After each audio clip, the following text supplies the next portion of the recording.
Students வந்து கவர்மெண்ட்டை பார்த்து கொஸ்டின் பண்ணா அவங்களாம் ஆன்டி நேஷனலிஸ்ட்னு சொல்றாங்க. அவங்க என்ன கேட்கறாங்க, இது வரைக்கும் நீட் பேப்பர் லீக் ஆனதுனால நிறைய ஸ்டூடெண்ட்ஸ் சூசைட் பண்ணியிருக்காங்க, அவங்களுக்குலாம் ஒரு காம்பன்சேஷன் அமௌண்ட் கேட்கறாங்க.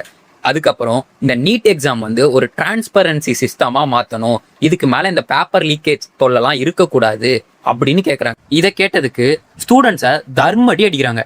நார்மலாலாம் அடிக்கல, அவங்க வச்சிருக்க லத்தியில அயன் நெயில்ஸை பஞ்ச் பண்ணி அடிக்கிறாங்க. இதனால நிறைய பேர் வந்து இன்ஜூர் ஆகி ஹாஸ்பிட்டல்ல அட்மிட் ஆயிருக்காங்க. அது மட்டும் இல்லை, இதை கூட்டத்தை டிஸ்மிஸ் பண்றதுக்கு எக்ஸ்பைரியான டியர் பாம்ஸ் எல்லாம் வந்து யூஸ் பண்ணி கூட்டத்தை டிஸ்மிஸ் பண்றாங்க. இதனால எவ்வளோ பெரிய சைடு எஃபெக்ட்ஸ்லாம் வரும் தெரியுமா?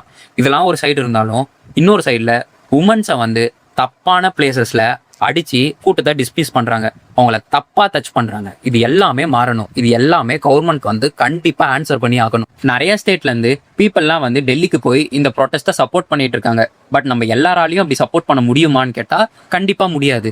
ஸோ நம்ம என்னெல்லாம் பண்ணலாம்னா, இந்த மாதிரி வீடியோஸ்லாம் உங்க ஃபீடுக்கு வந்தா தயவு செஞ்சு உங்க ஃப்ரெண்ட்ஸ் அண்ட் ஃபேமிலிக்குலாம் ஷேர் பண்ணி இந்த ப்ரொட்டஸ்ட்டை சப்போர்ட் பண்ணுங்க.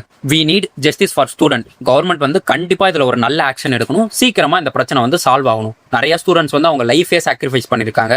ஸோ நல்ல முடிவா எடுங்க.